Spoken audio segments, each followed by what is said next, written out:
Então, boa noite a todos e a todas. Nós estamos aqui hoje na live NDA do Novembro Diabetes Azul. Estamos no mês de novembro, que é um mês que mundialmente se aborda a questão do diabetes e se fazem campanhas com relação ao tratamento e à prevenção. E por que que em novembro? Porque se estabeleceu que o dia 14 de novembro é o Dia Mundial do Diabetes. Isso desde lá da década de 1990. E isso foi ratificado pela ONU no ano de 2006, que foi feita uma resolução que determinou que o dia 14 de novembro é o Dia Mundial do Diabetes. E por que azul? Por que novembro azul? Porque o símbolo da ONU é azul. E devido à importância que eles deram ao tema do diabetes, pela prevalência que vem aumentando, pelos riscos de complicações de mortalidade, eles deram tanta importância que eles resolveram colocar a mesma cor do símbolo da ONU, que é azul. Então, o símbolo do diabetes é um círculo azul. Cada ano sempre tem um tema específico para se tratar nas campanhas de novembro. Então, nesse ano, o tema, a questão é acesso ao tratamento. Então, por isso a gente está trazendo algumas questões relacionadas ao acesso e a gente vai começar primeiro falando sobre a bomba de insulina. Mas antes de abrir para palestrante, eu só quero fazer as honras da casa, né, dizer que esse evento ele está sendo organizado pela Sociedade Brasileira de Diabetes, seccional de Santa Catarina, com o apoio da SBD, Sociedade Brasileira de Diabetes Nacional. Conta com o apoio também de outras entidades médicas, que são o CIMESC, Sindicato dos Médicos de Santa Catarina, SJM, Sociedade Joinvilense de Medicina, e a Unimed Joinville.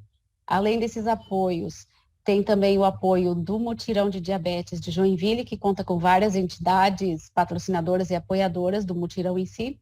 E para esse evento específico, conta com o patrocínio do Laboratório Roche, que é um laboratório que foca bastante na questão do diabetes, tem bastante tecnologia em diabetes. Está contando também com o patrocínio da Clínica Idera. E a gente vai começar com a palestra. Antes de começar com a palestra, deixa eu só fazer uns agradecimentos aqui, que depois eu agradeço também de novo no final. Quero agradecer a todos os palestrantes que aceitaram o convite, agradecer a Rocha, agradecer ao Rubinho, que está coordenando ali toda a questão do Zoom, agradecer as colegas da SBD pelo apoio, e também eu quero falar um pouquinho da programação. Então, a gente vai falar um pouquinho, primeiro, o tema principal é a questão da bomba de insulina, que é uma tecnologia bem importante, bem relevante em diabetes e que muitos ainda não têm acesso a esse tratamento, pelos custos e porque não está ainda disponível assim tão facilmente pelo SUS. E depois a gente vai abrir para os outros palestrantes e para o debate. Eu queria pedir para todo mundo lembrar de deixar o microfone desligado, né? Em princípio, esse evento a gente vai abrir para as perguntas no chat. Pode ir lançando pergunta no chat a qualquer momento, que depois a gente vai fazer um apanhado para a gente fazer um debate. Em princípio, a gente não vai abrir para fala, para não se estender, porque a gente já tem bastante palestrantes, mas a gente vai ler as perguntas no chat e debater. Com relação à câmera, fiquem à vontade, se quiserem abrir, fechar, né? Mas o palestrante, sempre que puder falar com a câmera aberta, é sempre interessante. E no final, a gente vai ter uma surpresinha, então fiquem até o final para a gente falar da surpresa final. E sigam nossas redes sociais, né, das entidades da SBD, é diabetes.sc, o Instagram da SBD. Tem o Instagram do CIMESC, CIMESC Med, tem o CIMESC Joinville, tem o Instagram do Mutirão de Diabetes Joinville, que depois o doutor Evandro vai comentar. Então, procurem nossas redes sociais, que a gente está sempre atualizando as questões de diabetes. Então, vou abrir para a doutora Flávia, que muito gentilmente aceitou dar essa palestra sobre bombas de insulina. Tem 30, 40 minutos para falar. Se o tempo estiver se esgotando, a gente dá uma chamadinha. Ótimo. E fique à vontade, a palavra é toda sua. Bem-vinda. Obrigada. Muito obrigada. Eu quero agradecer muito o convite. É uma alegria estar aqui poder falar um pouco sobre bomba de insulina, sobre tecnologia em diabetes. Pode passar, Rubinho. A primeira slide, declarando conflito de interesse. Essa é uma palestra com apoio da Roche, na qual eu recebi honorários. Pode passar. Me apresentando para vocês, eu sou do interior do Rio, sou de Volta Redonda, fiz minha especialização em endocrinologia pediátrica no IPPMG, na UFRJ, e atualmente eu sou preceptora do ambulatório de endocrinologia pediátrica da Unifoa, e faço consultório há 11 anos, trabalhando com diabetes há 7 anos, diabetes especificamente com bomba de insulina há 7 anos. Pode passar.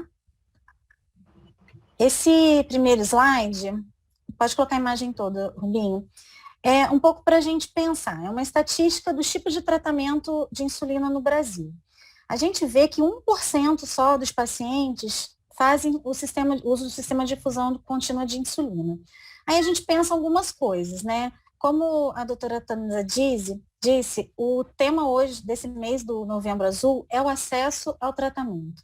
A gente sabe que é um tratamento com custo um pouco mais elevado, que existe algumas questões de acesso ao paciente, e eu queria trazer uma reflexão que tem um pouco de dificuldade de acesso para o médico também. Hoje eu levantei uns números. No Brasil, hoje, temos 600 endocrinologistas prescritores de bomba só.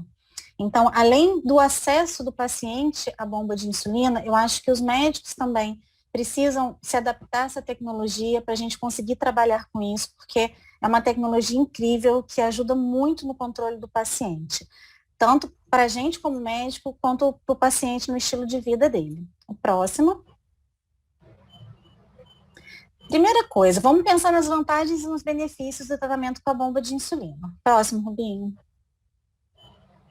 Esse primeiro slide faz a gente pensar na questão do número de aplicações diárias, né? Em um ano, uma pessoa que faz tratamento com múltiplas doses, com uma média de 4 injeções de insulina por dia, eu que trabalho com crianças, geralmente esse número é maior, são 6, num ano faz 1.460 aplicações. Se a gente comparar com o sistema de infusão contínua de insulina, são 156, porque a picadinha para insulina é apenas uma a cada 3 dias. Isso reflete na qualidade de vida absurda do paciente. A gente consegue uma melhor adesão, a gente tem menos omissão de bolos e um conforto muito maior para o paciente. Próximo. Vantagem específica do tratamento. A gente tem um menor acúmulo de insulina, porque no tratamento com o sistema de infusão contínua de insulina, a gente não usa insulina basal. A gente usa apenas a insulina de ação rápida. Ela fica em infusão contínua na bomba de insulina, isso é o que a gente chama de basal, que a gente programa, vou mostrar como faz para vocês, e faz os bolos a cada refeição. Isso traz para o paciente uma maior confiança na insulina. É muito comum os pacientes, depois que passam do sistema de infusão contínua, eles terem coragem de fazer grandes aplicações de insulina quando comem grandes quantidades de carboidrato. A gente tem menos doses perdidas, a gente calcula, né, os bolos e acaba sempre arredondando, né? As canetas a gente tem só múltiplos de 0,5, com a bomba a gente tem uma precisão de 0,05 unidades. Isso para criança pequena é fundamental. Tem criança que precisa de 0,3 unidades. Se a gente aplica 0,5, ela faz hipoglicemia. Se a gente deixa de aplicar, ela vai uma glicemia altíssima.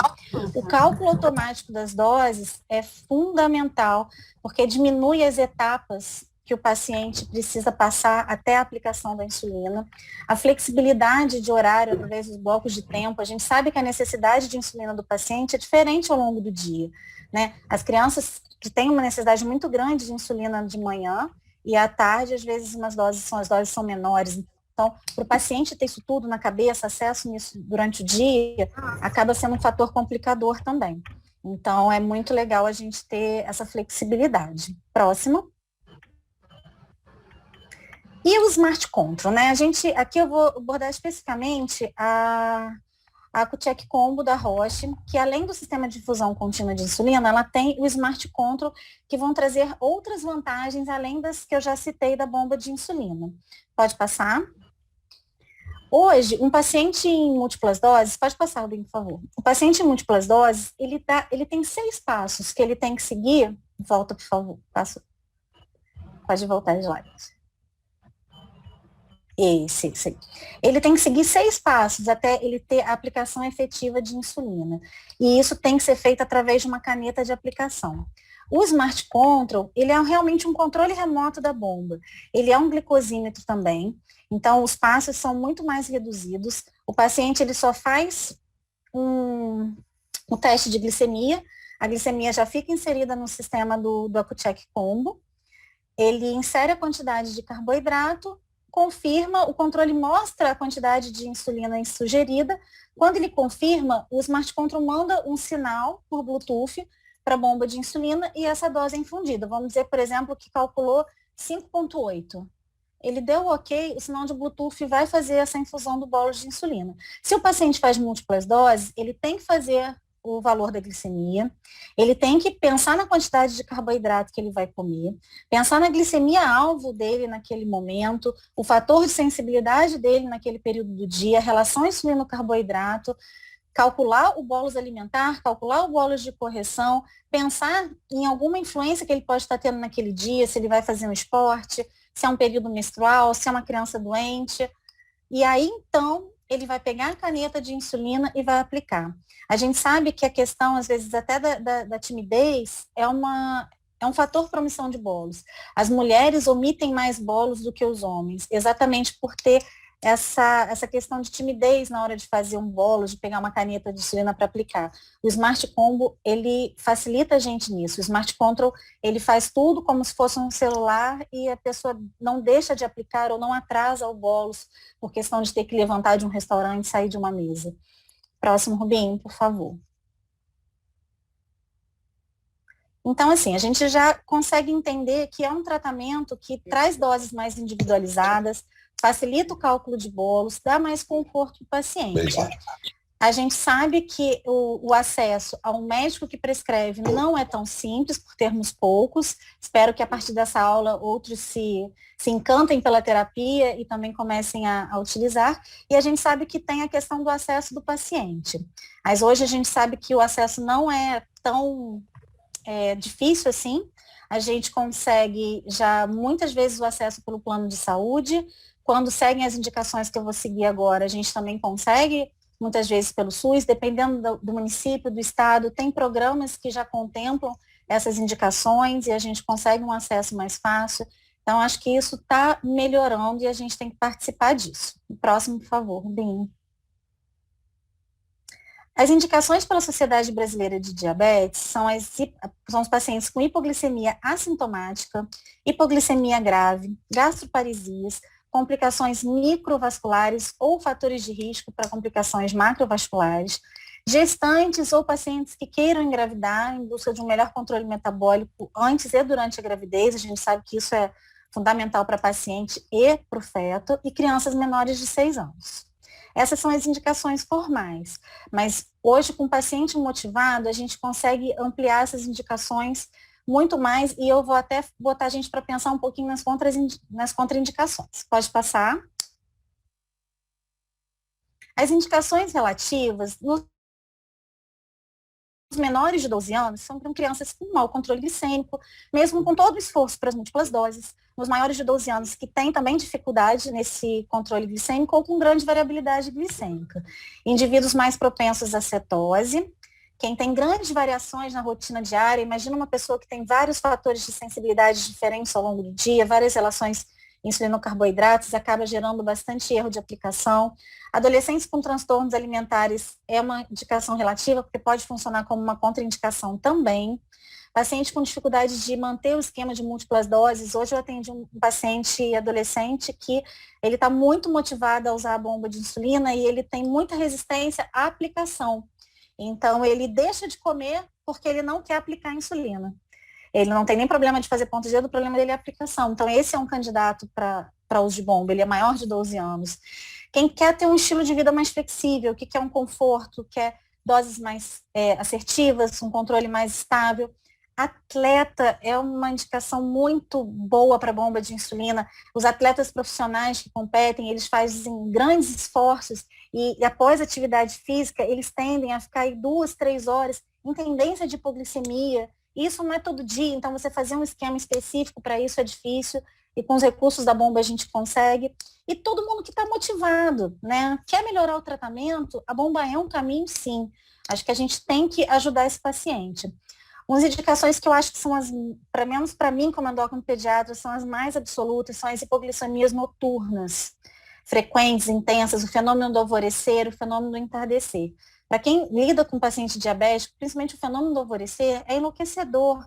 O paciente ele cai a glicemia na madrugada e sobe sem se alimentar, acorda com uma glicemia alta. Como é que a gente corrige isso? Aumenta basal, diminui bolos, e a gente fica enlouquecido e difícil de conseguir. Agora, imagina você conseguir baixar o basal ali até o meio da madrugada, para não ter a hipoglicemia do meio da madrugada, e conseguir fazer aumentar a ação da insulina, a infusão dela, no período da manhã, e o paciente acordar bem. Isso a gente só consegue com a bomba de insulina. Então, para o médico, depois que, eu sei que assusta no início, quem não trabalha com bomba, começar a mexer, por conta da tecnologia, mas para vocês verem, são 3 apresentadores hoje, eu fui a única que não consegui encaixar minha aula direito, o Rubinho está me ajudando, e eu trabalho com tecnologia todo dia, então não tem que ser nenhum expert em tecnologia para trabalhar com bomba. Eu acho que depois que você começa a usar, nunca mais você para, porque realmente é muito gratificante. Próximo, por favor. Quais seriam as contraindicações, né? As pessoas que não compreendem a tecnologia, não têm um suporte familiar, nem um apoio, não tem como. Na verdade, o tratamento dessas pessoas são muito difíceis, né? Imagina um deficiente visual que não tem como mexer no controle, não tem como olhar a quantidade de carboidrato que está comendo. Esse é um paciente que é difícil, a não ser que tenha um apoio familiar gigantesco. Próximo. Pode botar mais um, Rubinho, para ficar a tela completa. Do mesmo modo que os pacientes que não fazem ponta de dedo, aquele paciente que é ruim no MED, aplica a sua insulina basal só e não faz bolos, porque não gosta de fazer ponta de dedo, a bomba não é uma solução. Porque a bomba não é um tratamento que vai andar sozinho, ele precisa da informação do paciente. Então, esses são pacientes que não colocam bomba de insulina, vai ser estressante para o paciente, frustrante para o médico. E também não é aconselhada a indivíduos com problemas psiquiátricos ou distúrbios alimentares como anorexia e bulimia.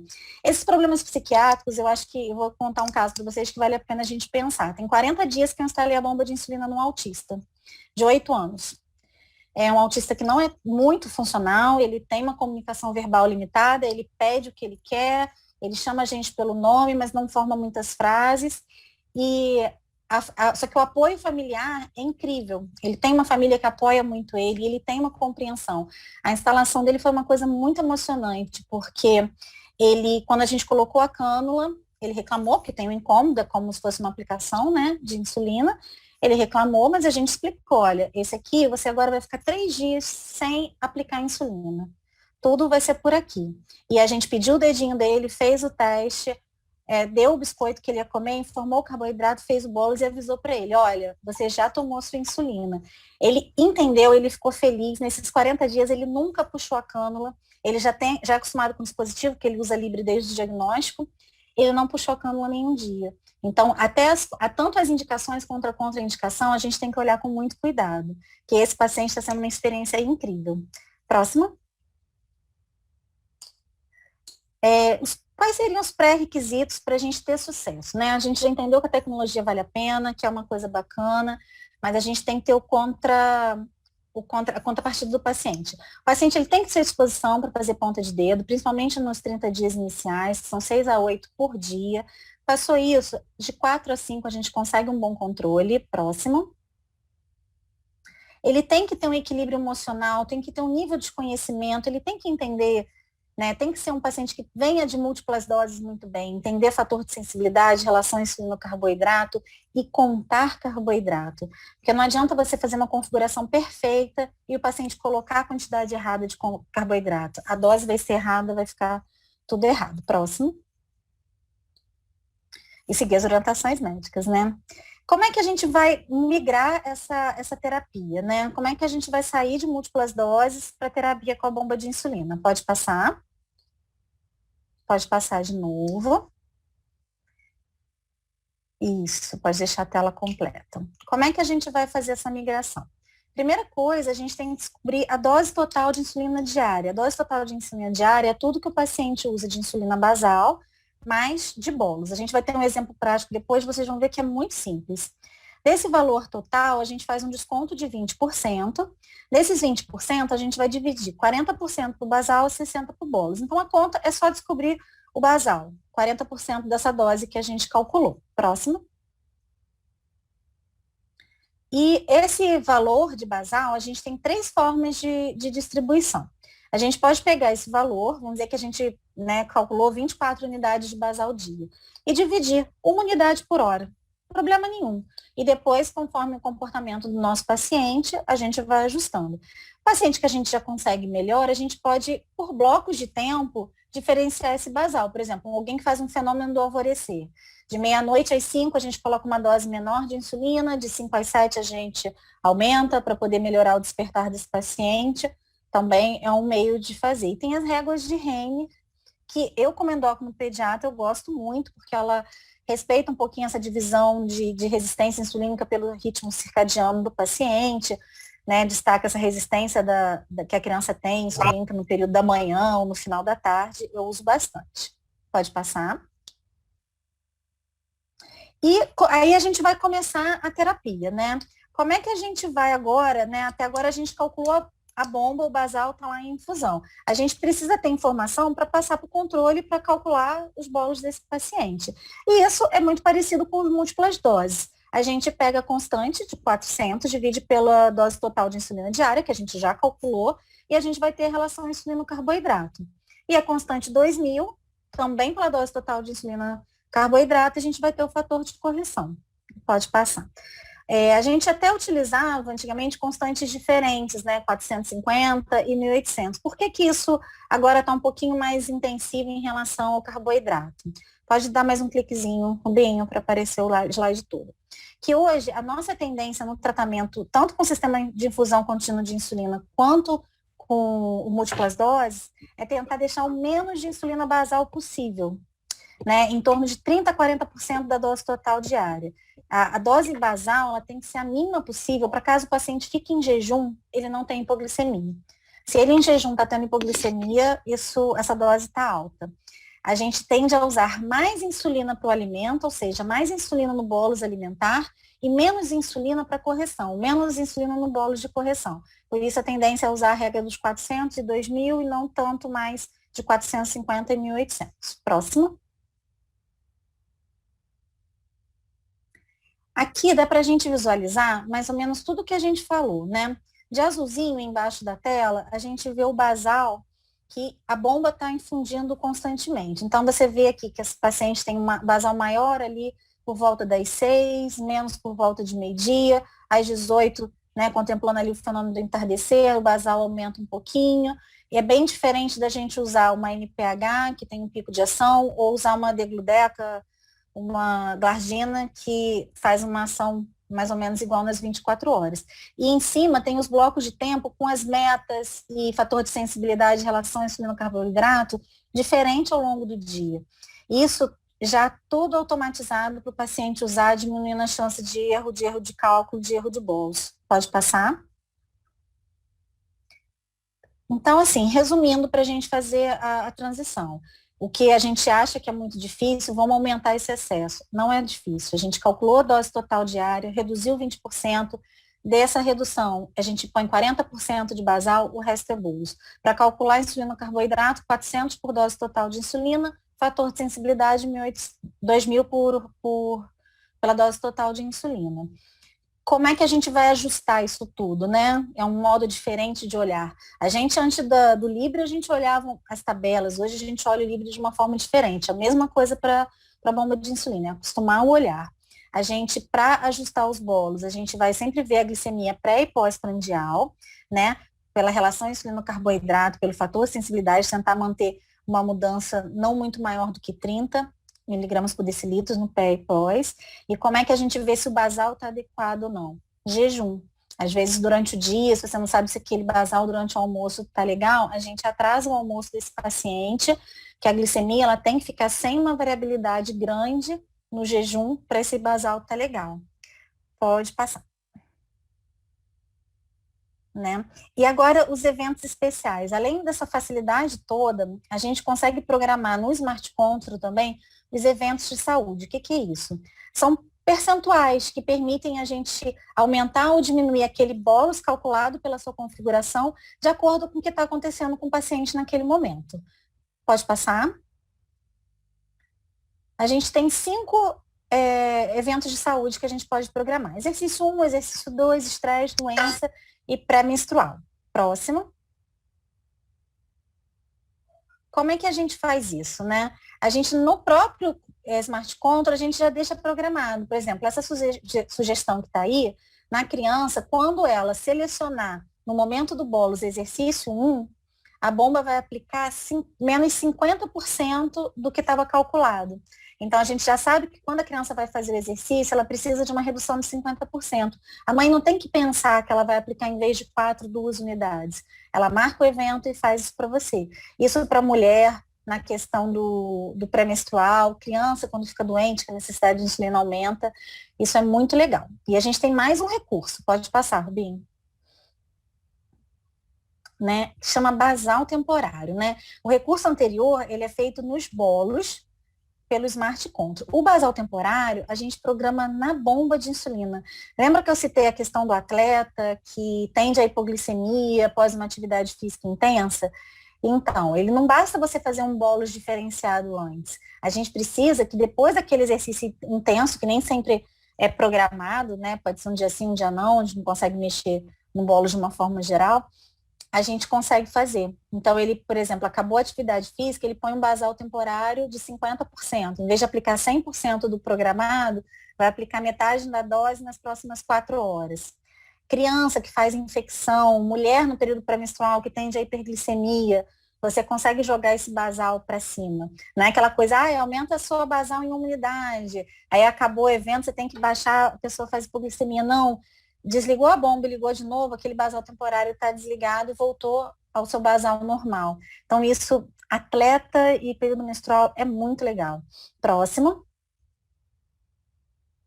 Né? E a gente ainda tem, além disso, as funções avançadas. A gente, com múltiplas doses, a gente trabalha com bolos tipo padrão, né? Calculou a dose para o carboidrato e aplica.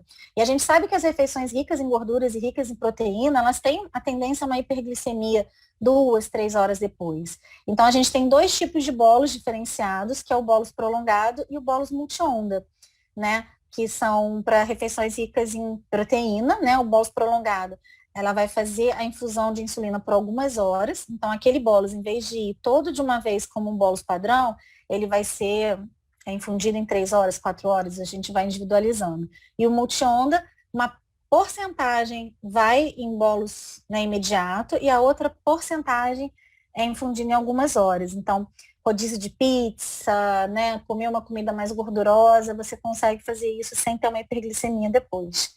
Próximo. Então, um caso clínico rapidinho, só para a gente ver na prática como é. Pode passar. Pode passar, Eduardo. Esse é o Eduardo, 17 anos, teve um diagnóstico aos 9 anos, com sintomas clássicos, internação por cetoacidose, hipotiroidismo abriu 2 anos após a doença, né, e com uma história familiar de diabetes na família. Próximo. Como é que é a prescrição atual dele? A gente já vê uma tendência que são dos nossos pacientes de múltiplas doses. Ele usa 40 unidades de glargina para 30 unidades de lispro, ou seja, ele usa muito mais basal do que bolos, né? E ele já ele já faz as múltiplas doses, ele já tem uma relação insulino-carboidrato de 1 para 10, um fator de sensibilidade de 50. Então, como é que a gente vai mudar esse paciente para sistema de infusão contínua de insulina? Próximo. Como é que a gente vai calcular o basal? Então, a dose total diária dele são 62 unidades. Descontei 20%, 53 unidades. 40% de 53 unidades, 22 unidades. E eu vou distribuir. Esse é um paciente que faz o fenômeno do amanhecer, do alvorecer, né? Ele precisa de mais insulina ali a partir das 5 da manhã. Então, eu já fiz essa divisão por bloco de tempo, deixando a madrugada com bem pouquinho insulina. E a partir das 5 horas da manhã, aumentando esse basal. Então, é como se eu estivesse programando a glargina dele para agir menos até as 5 horas e mais depois das 5 horas, né? Então, isso é libertador para quem trabalha com criança, fenômeno do alvorecer, essas coisas. Pode passar. E aí, como é que ficou? O basal a gente calculou, a gente utilizou as constantes, né, para fazer o cálculo de insulina carboidrato, fator de sensibilidade, e aí vocês podem ver que de meia-noite às 5 é uma configuração, de 5 às 9 é outra, os objetivos glicêmicos mudam de acordo com o horário, e agora o Eduardo não tem que pensar em mais nada disso. A única coisa que ele pensa é na contagem de carboidrato e na monitorização glicêmica dele. Pode passar. Né? Então, como é que vai ser, né? A gente faz a ponta de dedo, ele vai inserir o carboidrato e o Smart Control entrega o bolo. Muito mais simples, né? Pode passar.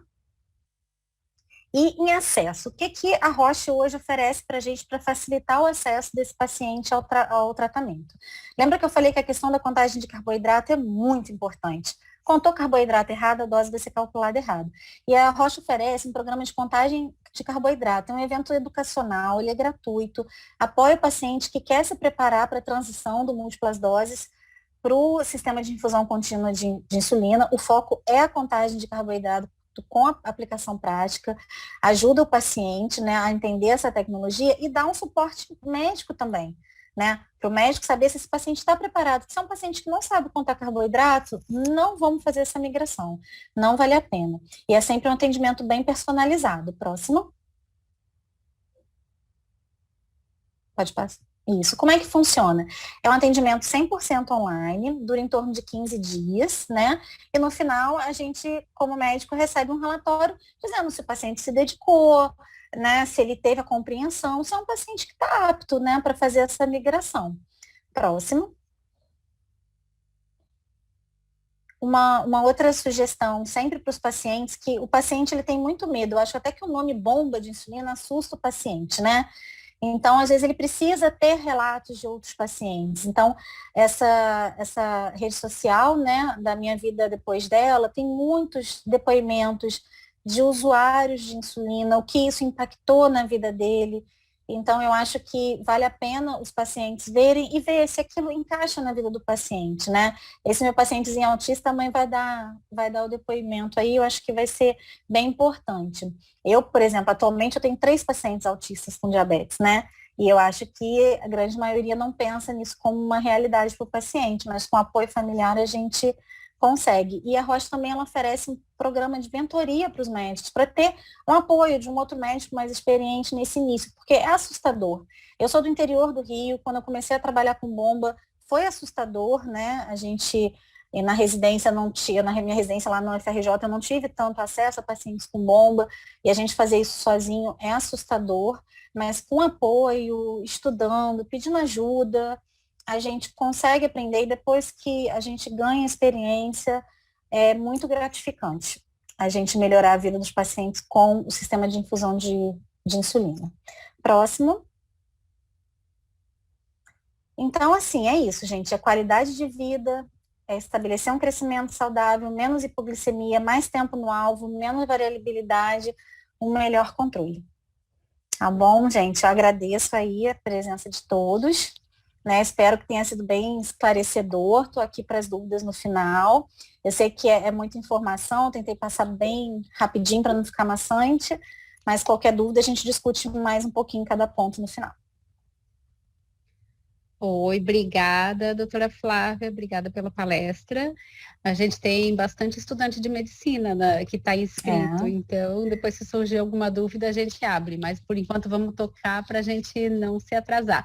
Eu antes de tocar, eu só queria lembrar, quem quiser certificado, é só clicar, tem o link ali do Google Docs, é um formulário mais ou menos semelhante ao que vocês preencheram para se inscrever.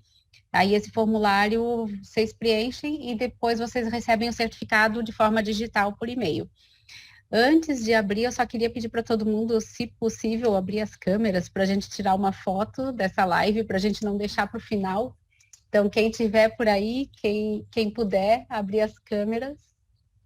Vamos lá. Estão surgindo os rostinhos. Eu vou pedir para o Rubinho, que está organizando aqui toda a questão do Zoom, para tirar uma foto nossa, para a gente ter uma foto com rostos, né? Que sempre é mais interessante. Então, ele vai tirando foto e a gente vai falando aqui. Depois você vê uma que eu não fique muito com a boca aberta, né, Rubinho? Vamos lá. Ah, que legal. Tá bonito esse povo.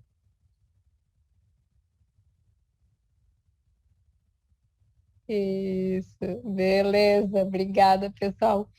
Então, vamos lá. Agora a gente vai abrir para os demais palestrantes.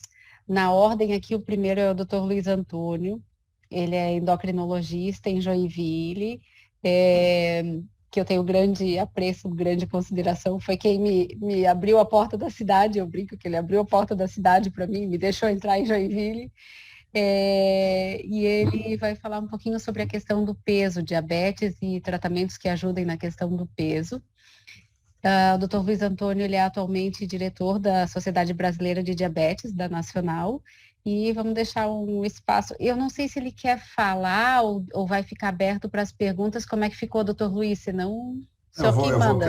Eu vou apresentar de uma forma bem objetiva. Já apareceu a apresentação aí, Tanise? Aqui, para mim, não. Vamos ver aqui para fazer a apresentação.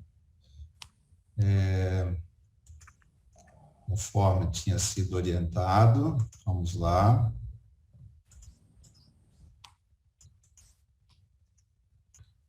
Então, vamos primeiro abrir a aula. Isto. Estou olhando para cima, que eu estou olhando no computador e no celular, daí eu fico olhando para cima. Tudo bem. É o Rubinho que estava me ajudando aí, vamos ver se o Rubinho consegue agora. Slide. Apareceu agora? Ok. Deu certo. Está aparecendo. Vamos Apareceu. lá, fique à vontade, doutor Luiz. Não era, né? Bom, bem, já está passando. Está tudo. Não está andando a tua apresentação, ela está fixa. Está fixa? Está fixa. Eu vou fazer, Conrado, tu fala a tua parte, eu vou entrar no outro computador, que o problema acho que está nesse computador aqui, tá? Então já.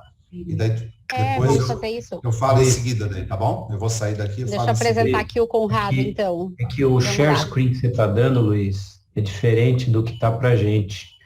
Você está fazendo quando você dá a apresentação, você abre uma segunda tela. Se você ficar na visão dos slides direto, o Conrado já está assumindo ali. Segue. Está assumindo, eu entro no outro aqui, tá bom? Entra depois, né? Deixa eu só apresentar o doutor Conrado, é cardiologista. Ele atualmente é presidente do CIMESC Joinville, CIMESC Regional Joinville. E a gente atua bastante juntos no SUS, né, no Hospital Regional, e ele vai falar um pouquinho da questão de insuficiência cardíaca e diabetes. A palavra é tua, doutor Conrado. Yes. Então, assim, na verdade, pessoal, eu não vou falar só de insuficiência cardíaca, porque isso é uma das partes que a diabetes afeta. Eu vou falar que a diabetes, na verdade, para o cardiologista, é uma doença que ela vem carregada sempre de doença aterosclerótica, insuficiência cardíaca, doença arterial periférica, que são os pacientes que a gente pega no consultório no dia a dia. E como vocês podem ver nesse gráfico, olha a quantia de pessoas que tem com diabetes no Brasil, percentual de pacientes diabetes, seu IDF, o atlas do IDF, para ver a quantia absurda que tem de pacientes. E essa doença, a diabetes, ela tem uma taxa de pacientes que morrem do coração muito grande.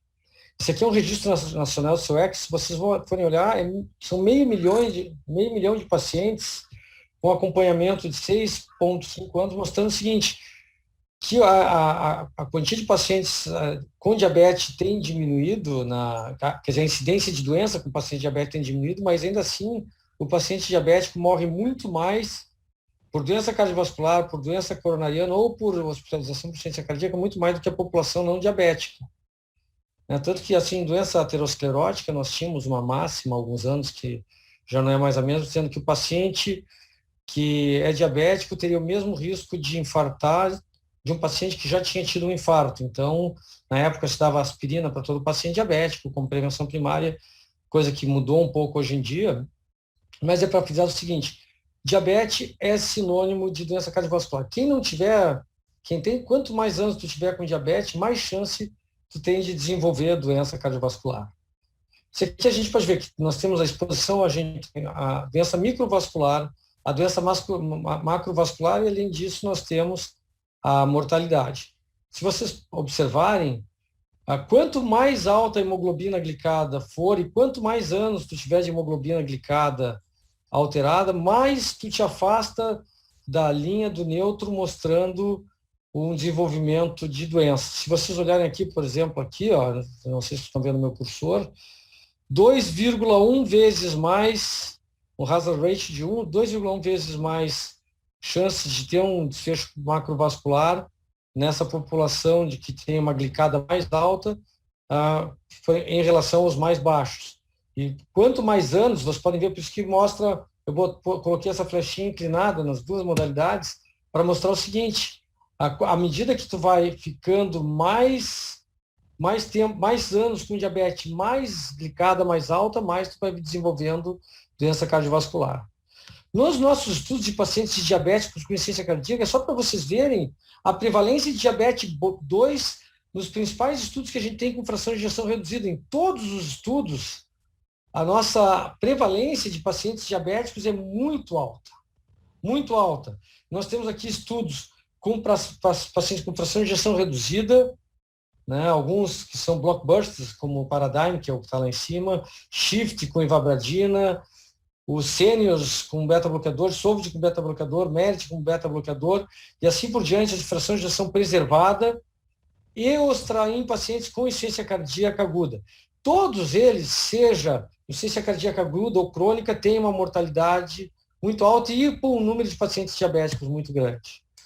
E por que isso acontece? Na verdade, a diabetes e a insuficiência cardíaca, eles compartilham muitos mecanismos. Né?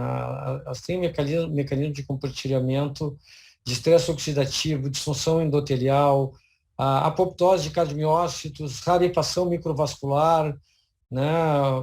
Tu tem fibrose intersticial, e aí tu acaba, em alguns casos, tendo fibrose, outros, ao contrário, tu acaba tendo hipertrofia de cardiomiócitos para tentar compensar algumas alterações, tu acaba desenvolvendo insuficiência cardíaca com fração de ejeção reduzida e alguns com fração de ejeção preservada. As coisas mudaram um pouco hoje, mas nós temos a reduzida, a moderadamente reduzida e a preservada. Mas em todas elas, a diabetes interfere. E a gente pode pegar aqui e olhar o seguinte, que nós temos a terapia para baixar hiperglicemia na diabetes, temos várias modalidades, biguanida, sulfonilureias, tianoselediona, parecido com tudo bem, é um nome completo esse aí, análogo de GLP-1, inibidor de DPP-4, antagonista de SGLT2, insulina e aí por diante. Todos eles nós utilizamos no controle da diabetes, vários deles participam do octeto de Defronzo, que já virou mais do que do octeto, tudo bem. Mecanisticamente, eles funcionam de uma maneira extremamente interessante, mas na hora que nós vamos avaliar desfechos cardiovasculares, macrovasculares, perdão, que os microvasculares, vários deles têm diferença, mas nós acabamos percebendo o seguinte, os pacientes que têm desfecho cardiovascular, macrovascular e de insuficiência cardíaca garantido são os ISGLT2, os inibidores de SGLT2 e os análogos de GLP-1. Os análogos de GLP-1 principalmente em doença aterosclerótica e os antagonistas de GLT2 em insuficiência cardíaca. Na verdade, esses estudos foram inicialmente feitos para mostrar não inferioridade depois que deu um problema, todo mundo, quer dizer, os endócrinos lembram da época da rosiglitazona, quando o Steve Nissen fundou a rosiglitazona. Depois disso, o FDA disse que não poderia ter nem mais um estudo em diabetes que não houvesse desfechos cardiovasculares, pelo menos para mostrar não inferioridade desses estudos. E ali na nossa extrema-direita são os potenciais mecanismos pelo qual a diabetes causa todas essas alterações. Na verdade, o diabético é um paciente inflamado. O diabético é um paciente inflamado. Você pega um diabético sobrepeso, obeso, ele é hiperinflamado. Você pega diabético obeso mais com insuficiência cardíaca, mais inflamado ainda, com fibrilação atrial, mais inflamado ainda. Então, tu vai pegando uma sequência de pacientes que têm essa doença. Por isso o Covid pega tanto nesse tipo de paciente, entre outras coisas, pela quantia de inflamação que esses doentes apresentam. E assim, isso já é um slide muito antigo para mostrar o seguinte, a inter-relação, não vou ficar no slide para mostrar a inter-relação do que nós temos das alterações que a diabetes causa no músculo cardíaco, nas artérias, para um aumento de marcadores inflamatórios, VCAM, ICAM, MCP1, fator agregador de leucócitos, fator de crescimento, PAI1 e assim por diante. Na verdade, é uma tempestade de marcadores inflamatórios. Olha só isso aqui. Primeiro, quando a gente pega a diabetes lá no começo, quando a gente não tem diagnóstico de diabetes ainda, a gente nota que tu tem uma resistência à insulina, hiperglicemia, e ali começa a parte inflamatória, depois tu vai evoluindo com disfunção cardíaca, disfunção diastólica, fibrose, e aí tu começa com as sintomatologias, comorbidades vão piorando, tu entra em insuficiência cardíaca e finalmente tu vai para a morte. Eu vou falar só mais 2 minutos, só mostrar o seguinte para vocês. Um estudo, você sabe que assim, depois que começaram os SGLT2, todos os estudos que foram feitos, seja EMPA-REG, Canvas, Declare, mesmo que não tivessem como objetivo base, todos eles estiveram apontando para a redução de mortalidade por insuficiência cardíaca, em todos os estudos. Então, nós começamos estudos com os antagonistas GLT2 em redução de mortalidade de insuficiência cardíaca. Com a dapaglifosina, nós tivemos esse aqui, que é um estudo extremamente interessante, que a gente pegou metade da população com diabetes, metade da população, aproximadamente 45%, 55% sem diabetes, com fração de injeção reduzida e randomizou para receber no topo do tratamento clínico, seja a dapaglifosina ou placebo, por um acompanhamento de um período ao longo de 19 meses. E nós tivemos vários desfechos de segurança, proteção renal, que era um desfecho secundário, mas nós tivemos um número extremamente interessante de redução de mortalidade total, mortalidade cardiovascular e mortalidade por insuficiência cardíaca nos desfechos, com NNT do desfecho primário de 21. Para quem não lembra, para os acadêmicos estão aí, o NNT é o número necessário de pessoas que a gente tem que tratar para reduzir um evento maior, sendo que esse é um evento maior, que é morte cardiovascular ou pior insuficiência cardíaca. Ah, Conrado, mas se não fosse a morte cardiovascular, a pior insuficiência cardíaca também não é tão grande coisa. Cada vez que a gente tem uma insuficiência cardíaca, a chance da gente morrer do coração é muito maior. E quando a gente desdobrou esse artigo nos outros desfechos, todos eles foram com significância estatística, mostrando que é significativo realmente. Aí nós temos o outro que acabou de sair, que foi com a empaglifosina, que é o Emperor Reduced. O Emperor Reduced mostrou exatamente a mesma coisa. Então, o desfecho primário, que foi a primeira morte para hospitalização de insuficiência cardíaca, ou recorrência de internação, ou morte cardiovascular, o desfecho primário teve um desfecho favorável. Só que nesse caso aqui do Emperor, nós tivemos o quê? A diferença de evento primário foi principalmente as custas por redução de mortalidade por insuficiência cardíaca. Passou um pouquinho da linha da neutralidade à mortalidade. Então, a gente não pode dizer aqui, nesse caso, que a empaglifosina teve diferença no resultado de mortalidade cardiovascular, mas no desfecho primário, sim. E agora saiu no AHA faz uma semana, duas... não esse final de semana passado, agora no outro, foi feito o AHA e nós tivemos a publicação do Emperor Preserved, que é esse aqui, depois eu volto o slide, mostrando o seguinte, que nós não tínhamos nada ainda com fração de ejeção preservada. A mesma coisa, nós tivemos uma redução do evento primário, que é morte cardiovascular ou hospitalização por insuficiência cardíaca, com significância estatística, com NNT bom. E quando a gente foi ver, nós tivemos uma redução importante de hospitalização por insuficiência cardíaca, nós não tivemos um desfecho favorável de novo em morte cardiovascular. Se vocês olharem aqui o intervalo de confiança, ele cruza a linha da neutralidade, ele fica do menos 0, do menos 1 para o menos do 1 para o mais do 1, então ele não teve significância estatística, mas o desfecho primário deu resultado. E as diretrizes hoje do ACC, a europeia e a brasileira, as três seguem no mesmo caminho e todas elas já colocaram o blockbuster, que vai ser na nefro, na cardio e na endócrino, que são os inibidores de SGLT2, dizendo que hoje eles devem ser uma das primeiras linhas, principalmente nos pacientes com insuficiência cardíaca. E aí, entre a fração de injeção reduzida, sem dúvida, a fração de injeção moderadamente reduzida, sim, na preservada, talvez sim, porque nós temos alguns vieses. Mas, de qualquer maneira, em insuficiência cardíaca, não se discute mais não utilizar SGLT2. Eu vou terminar por aqui para deixar o meu... Acho que já passei da conta. Obrigado, pessoal. Eu estou à disposição para respostas depois. Vamos ver, alguém pode assumir o compartilhamento lá que deu. Beleza. Obrigada, doutor Conrado. Vamos ver se o doutor Luiz Antônio está pronto. Eu acho que vai dar certo agora, mudei de computador. Que bom. Tá? Vamos lá. Então, vamos tentar inserir a... Compartilhamento, pega o compartilhamento aí, Luiz. Ah, deu certo, tá aparecendo aí. Eu acho que esse é o meu ainda. Ó. Ah, é o teu ainda? Até o do Conrado ainda. Eu não Só- consigo. Isso, consegui. Tá aí pronto. É teu? Tem que desabilitar aí, Conrado. Ainda está habilitado aí.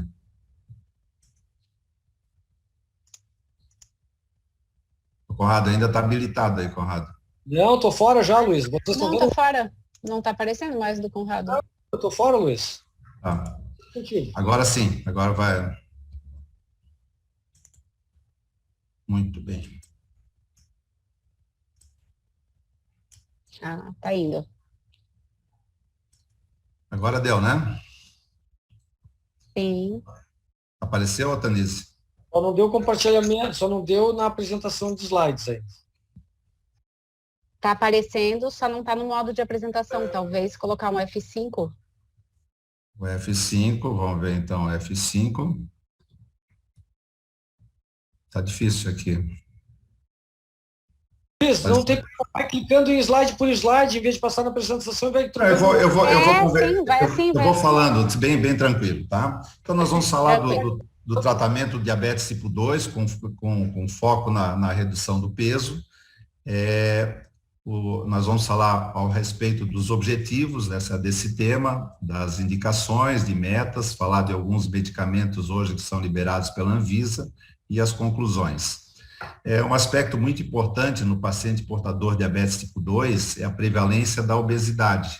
A gente sabe que os nossos pacientes, 90% eles evoluem com sobrepeso e ou obesidade. Os objetivos do tratamento, então, do diabetes tipo 2 com sobrepeso e obesidade é a redução do peso, redução e a manutenção do peso, a redução da circunferência abdominal. A gente sabe que a circunferência abdominal ela é responsável pela resistência à insulina, né? Através da gordura visceral, o controle das comorbidades, melhora da qualidade de vida e diminuição da morbimortalidade dos nossos pacientes. Então, o tratamento é basicamente uma dieta hipocalórica, sempre individualizada para quem tem sobrepeso e obesidade, controlando a quantidade de carboidratos, lipídios e gordura. A atividade física sempre individualizada, o que se preconiza é de 150 a 180 minutos por semana. Atividade física ideal que o paciente gosta de fazer, tenha tempo para fazer e que vai cumprir. E é importante que a gente, enquanto profissional médico, a gente prescreva atividade física, o tratamento farmacológico e a cirurgia bariátrica. A indicação do tratamento farmacológico, é o tema dessa principal, seria na falha do tratamento não farmacológico, o IMC maior do que 30, ou o IMC entre 25 e 30 quilos por metro quadrado, na presença de comorbidades. Uma redução de 5 ou mais por cento, ou seja, 5 a 10%, que seria o ideal, melhora o controle metabólico, o perfil lipídico, reduz a pressão arterial, diminui a apneia obstrutiva do sono, a dor osteoarticular, a redução da ferritina, que é um marcador de inflamação, redução da libido e da qualidade de vida. E essa diminuição de 5% reduz o risco de evolução do pré-diabetes para um diabetes tipo 2, reduz a gordura visceral, o risco de doenças metabólicas, a dislipidemia, a gota, o excesso de ferritina, a esteatose hepática, que é gordura no fígado, e diminui o risco de doenças cardiovasculares e renais. A gente sabe que nas diretrizes do tratamento da obesidade, a gente tem que levar em consideração a doença ou não de doença cardíaca já estabelecida, a presença ou não de insuficiência cardíaca, a presença ou não de insuficiência renal, e quando nós não nos deparamos com essas particularidades, que corresponde a 30% dos nossos pacientes diabéticos, os outros 70%, um dos fatores mais importantes no tratamento de diabetes tipo 2 é o foco na redução de peso. E quando a gente foca a redução de peso, a gente vai usar preferencialmente duas classes que promovem a redução de peso. Os que nós chamamos de agonista do receptor de GLP-1, ou os inibidores da SGLT2. Quando a gente usa isso sempre depois das mudanças de estilo de vida, início do tratamento com metformina e como segunda droga a gente escolheria uma dessas duas classes. Se a gente tiver que usar uma terceira classe de medicamentos, a gente vai usar a que não foi usada como segunda classe entre essas duas.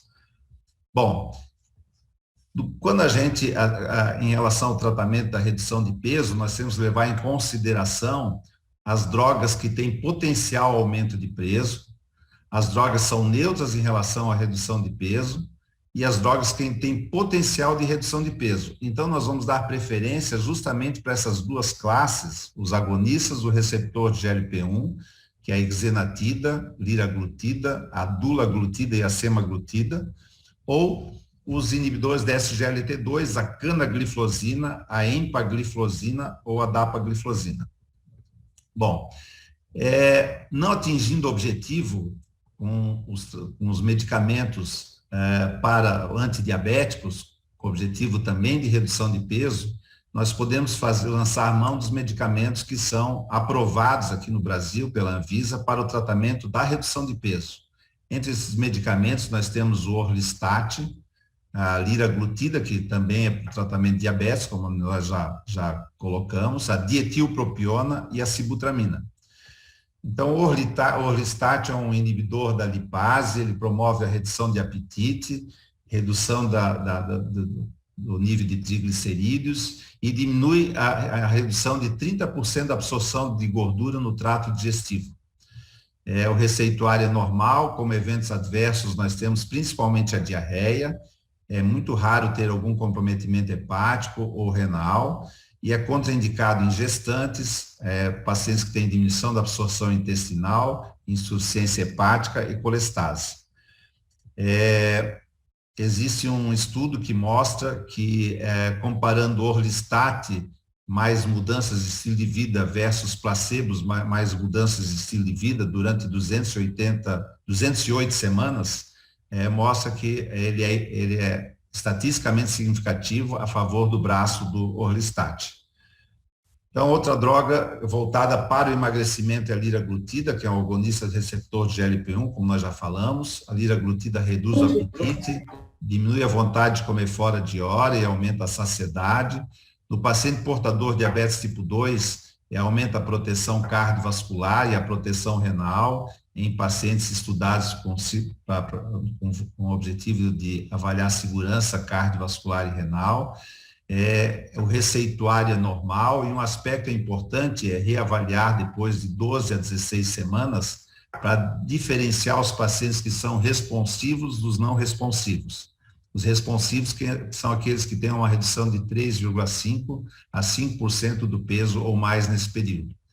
Como eventos adversos, nós temos a náusea, mais importante, raro ao ter comprometimento pancreático, doença da vesícula, biliar, insuficiência renal, e é contraindicado insuficiência renal com taxa de filtração glomerular menor do que 30, insuficiência hepática grave, ou menores que 18 anos e acima de 75 anos na gravidez, CA medular tireoide ou neoplasia endócrina múltipla. A liraglutida, comparado com o placebo, mostrou, depois de 56 semanas, que reduziu 9,2% do peso versus redução de 3,5% no braço do placebo, a favor da liraglutida. Outro medicamento é dietilpropiona, que poderia ser utilizado, mas é um medicamento que está praticamente em desuso aqui no Brasil, ainda é liberado, mas é só em farmácia de manipulação. O receituário é controlado, azul mais o termo, e é contraindicado em pacientes com arritmia cardíaca, hipertensão arterial instável, a pressão não controlada e doenças psiquiátricas.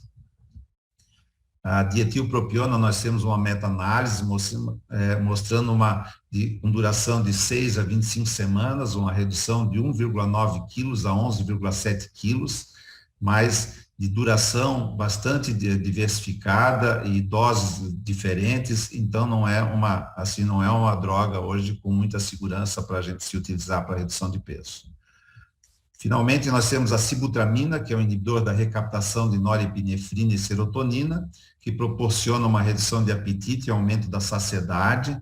O receituário azul, B2 mais o termo. A sibutramina ela pode aumentar a frequência cardíaca, aumento da pressão, insônia, secura na boca e nervosismo. E também é contraindicado para pacientes com arritmia cardíaca, hipertensão arterial instável e pacientes não controlados principalmente. Há um estudo mostrando que a sibutramina comparado com placebo durante 24 meses também mostrou ser eficaz estatisticamente significativo, de forma estatisticamente significativa.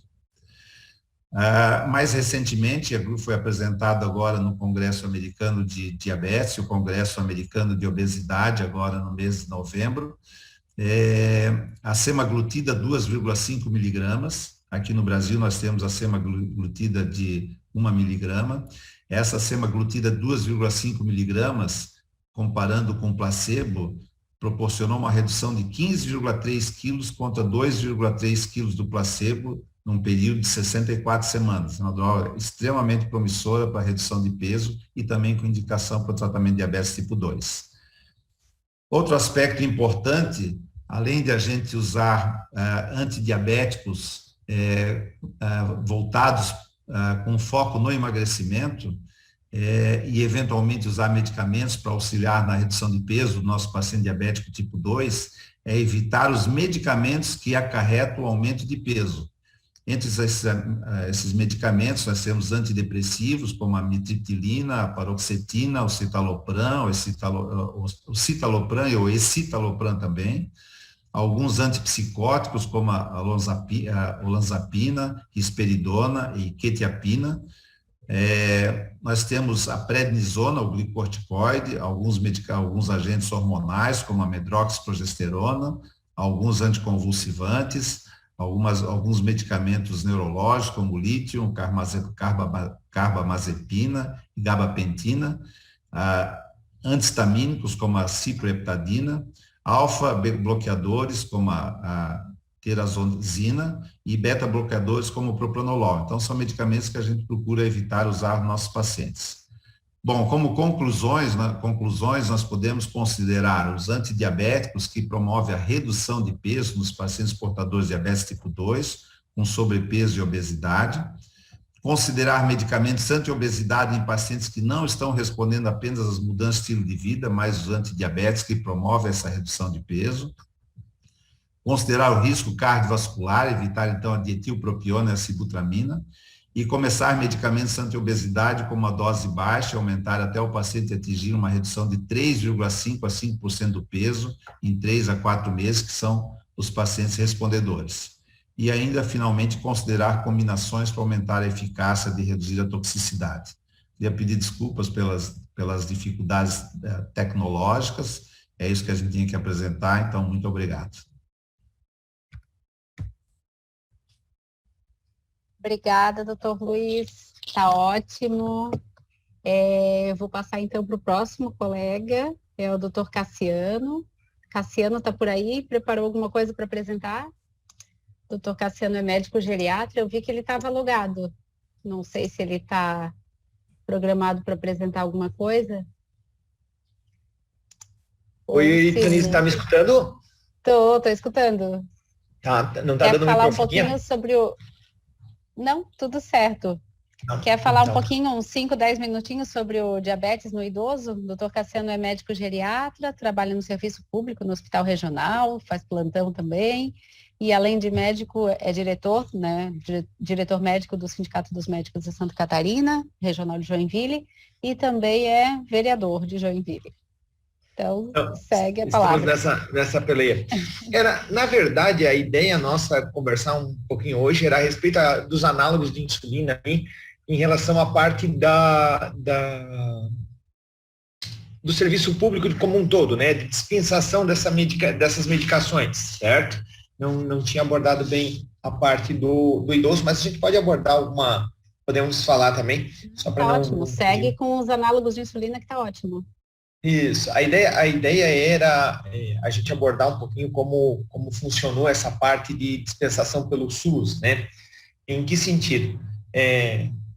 conforme o tratamento do diabetes veio evoluindo, né? A gente já escutou aqui o Dr. Conrado falar, já escutou o Dr. Luiz, a doutora Flávia, que trouxe ali a questão da bomba de infusão de insulina, né?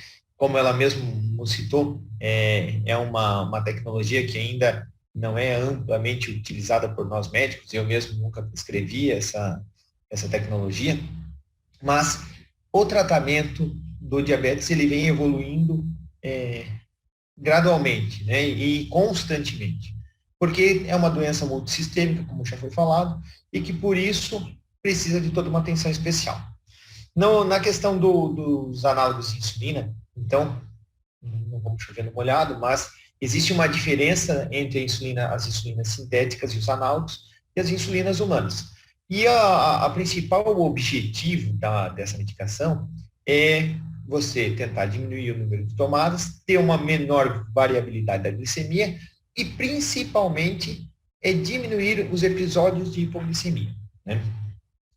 Acontece o quê? Acontece que o custo dessa medicação ela é bem superior às insulinas humanas que são fornecidas corriqueiramente pelo SUS. As insulinas humanas, aí a NPH e a regular, certo? No âmbito do SUS, quando a gente tenta incorporar uma nova tecnologia, incorporar uma nova medicação, um novo procedimento, ou até mesmo, às vezes, a bomba de infusão de insulina, é preciso que passe por um órgão público chamado CONITEC, que é um órgão que avalia as evidências científicas, a relação de benefício para o paciente, mas avalia também a questão do custo dessa incorporação, certo? A medicina, ela tem uma particularidade em relação às outras áreas de atuação, onde a tecnologia sempre é muito custosa. Então, uma nova medicação, ela acaba vindo com um preço muito superior do que as medicações que a gente já tinha atualmente. Não significa que essa medicação não é boa, não significa que essa medicação não deva ser usada, mas esse custo existe. E quando a gente fala de saúde pública, fala de governo, sempre precisa ser considerada essa relação entre o insumo que a gente vai utilizar para abranger o maior número de pessoas possíveis para o tratamento. Então, esse órgão, o CONITEC, ele busca fazer essa ponderação entre o benefício e o custo. E aí, a gente observou uma evolução também do ponto de vista de legislação, certo? O Senado, ele tem uma lei federal lá de 2006, a Lei 11.347, que diz que os diabéticos têm direito ao tratamento, mas ele condiciona esse tratamento à aprovação pelo CONITEC. Então, não funciona assim, existe uma medicação, o médico prescreveu e eu vou conseguir pegá-la pelo SUS. A gente vai conseguir pegá-la pelo SUS se o CONITEC considerar que ela é uma medicação que pode ser utilizada pelo SUS. Como médico da rede privada, a gente tem toda a ampla prescrição, mas para a dispensação pelo SUS tem essa diferença.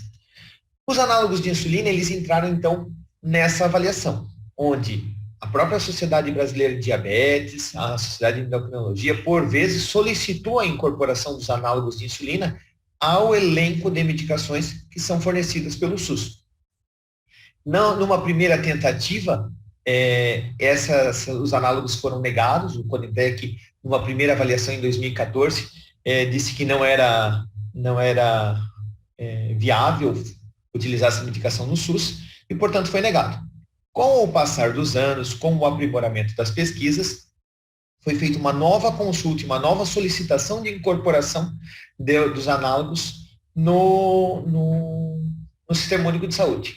E acontece daí que, em 2018, foram incorporados os análogos de insulina, tanto os de ação rápida quanto os de ação prolongadas, no SUS, para o tratamento exclusivo do diabetes mellitus tipo 1, certo? Então, o CONITEC aceita que o SUS forneça essas medicações para o tratamento de diabetes tipo 1. Para o tratamento de diabetes tipo 2, não foi homologado e há dispensação. Então, dependendo da maneira com que a gente preenche ali as NMS, ela vai ser negada por causa da autorização do Conitec.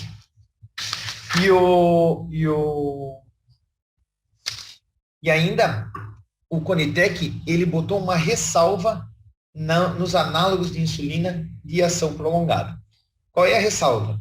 Que eles aceitam a utilização dessas medicações pelo SUS, contudo, o custo dessa medicação não pode extrapolar o custo que seria gasto com a NPH. Para quem tem já uma certa experiência na prescrição das insulinas e dos análogos de insulina, a gente sabe que o custo dos análogos é bem superior à questão da insulina NPH. E, portanto, isso dificulta um pouco. Dificulta em que sentido? Hoje, a gente consegue já, os endócrinos podem corroborar, a dispensação dos análogos de insulina de ação rápida para os pacientes diabetes mellitus tipo 1 com uma certa facilidade, preenchendo a LME, isso tem os critérios, vai ali pela farmácia escola dos municípios ou pelo departamento de assistência farmacêutica. Essa medicação, como é alto custo, vai para o Estado, e o Estado, se tiver tudo preenchido de acordo com o que é determinado, vai fornecer. Esse fornecimento e essa prescrição não precisa ser exclusiva do SUS, tá? A maioria dos estados já autoriza que essa prescrição ela venha dos consultórios particulares. Então, eu, como endocrinologista, não é minha especialidade, eu sou geriatra, mas simulando, né? Eu, como endocrinologista, dentro do meu consultório particular, se o paciente necessitar da medicação, eu posso fazer a prescrição, o paciente solicita as LMEs, os documentos lá na farmácia, na dispensação farmacêutica do município dele, ele traz, a gente preenche e o Estado passa a fornecer. E os análogos de insulina de liberação prolongada? Os análogos de insulina de liberação prolongadas, eles estão com um problema, eles já foram aprovados, mas eles estão com esse problema de não ter, o Ministério da Saúde não conseguiu comprar ainda essa medicação. Tá, mas por que ele não conseguiu? Não conseguiu porque na tomada de preço ele botou que existia um limite que é o preço da insulina NPH. E aí nenhum laboratório conseguiu produzir essa medicação ao preço e ao custo da NPH. Logo, essa tomada de preços, esse processo licitatório de compra veio vazio. E aí nós não temos medicação para ser dispensada. Então, hoje, se nós prescrevermos aí um análogo de ação prolongada, mesmo preenchendo a documentação, mesmo enquadrando-se dentro dos quesitos de prescrição, essa medicação vai para as farmácias e escolas, mas eles não têm medicação para fornecer aos pacientes. É nesse trâmite que está agora essa discussão toda a respeito da dispensação dos análogos de insulina. Nós convencermos o Ministério da Saúde a comprar uma medicação que tenha o seu benefício comprovado e aceito já pela Conitec, no sentido de ter uma diminuição nos casos, principalmente de hipoglicemia, para que aí seja fornecida. Aí existe uma segunda discussão. Aqui no estado de Santa Catarina, existe uma lei estadual, a Lei 17.170, do ano de 2017, onde os nossos deputados estaduais fizeram uma lei dizendo que os pacientes com diabetes teriam direito a utilizar a insulina, os análogos de insulina. Até então, a lei tem um propósito muito justo, muito digno, contudo, ela foi elaborada de uma forma que ela não dá dotação orçamentária. Ela não diz quem que tem que fornecer, ela só diz que tem que ser fornecido, mas não diz quem tem que fornecer. E aí, mediante essa incongruência na lei, o município diz que não é ele que tem que fornecer, o estado diz que não é ele que tem que fornecer, e o federal diz que compra, mas que não consegue comprar. Então, mesmo tendo uma lei estadual, nós temos essa dificuldade também para a aquisição dessa medicação. Hoje, esse é o panorama no fornecimento dessas medicações. Falando ali das medicações para diabetes tipo 2, né? O Dr. Conrado salientou ali a utilização dos SGLT2 para o tratamento. Foi introduzido, foi autorizado pelo Conitec a utilização de uma medicação, que é a dapagliflozina, para esse tratamento. Então, a gente teve uma evolução no tratamento de diabetes tipo 2 com uma medicação de via oral, mas os análogos para diabetes mellitus tipo 2 não são autorizados, nem o rápido, nem o lento. E já que a gente entrou no tema ali inicialmente, falando um pouquinho sobre a bomba de infusão de insulina, o Conitec avaliou essa bomba de infusão em 2017. E naquele momento, em decorrência de custos, em decorrências dessa relação onde eles avaliam o custo do tratamento geral e o benefício em particular, eles consideraram que ainda não poderia ser incorporado aos procedimentos adotados pelo Sistema Único de Saúde como padrão e como rotineiro. Então, hoje, a utilização da bomba de infusão de insulina dentro do SUS, mesmo preenchendo o LME, ele não é autorizado pelo Conitec pela relação custo-benefício. Acho que é isso, Sultanês. Daí depois a gente esclarece ali se alguém tiver alguma dúvida a respeito da legislação. Oi, Cassiano, beleza? Obrigada pela apresentação, adorei. Falou toda a questão de acesso, bem o tema da campanha desse ano. E falou da nossa realidade local aqui de Joinville, Santa Catarina. Bem interessante, obrigada. Agora eu vou passar a palavra para o doutor Anderson, nefrologista, marido de uma colega nossa que é endocrinologista. Então, o doutor Anderson vai falar alguma coisa sobre o diabetes e o rim, que a gente sabe que o rim é um dos órgãos-alvo para a complicação do diabetes. Obrigada, doutor Anderson, por ter aceito o convite e a palavra está com o senhor. Obrigado. Boa noite a todos, pessoal. Obrigado pelo convite. É um prazer, uma honra conversar com o pessoal. A gente tem tanto trabalho em conjunto, na verdade, né? Mas eu vou ser bastante breve. A pergunta que me foi feita é se é possível retardar a progressão da doença renal do diabetes, né? Eu não tenho nenhum conflito de interesse para essa palestra aqui. Eu vou passar rapidamente algumas coisas que já foram faladas, né? Só ressaltando alguns números que o Conrado deu aqui, são números de diabetes no Brasil, é uma epidemia. A gente vem tendo aí números crescentes e a perspectiva não é boa, né, ao longo dos anos. Perto de 7% desses pacientes vão ter doença renal, muitos deles vão falecer. Essa doença renal, eu não vou falar de fisiopatologia aqui para vocês, não se assustem. Envolve eventos metabólicos, hemodinâmicos, né? A parte disso tem a ver com a vasodilatação da arteríola ferente, etc. e tal.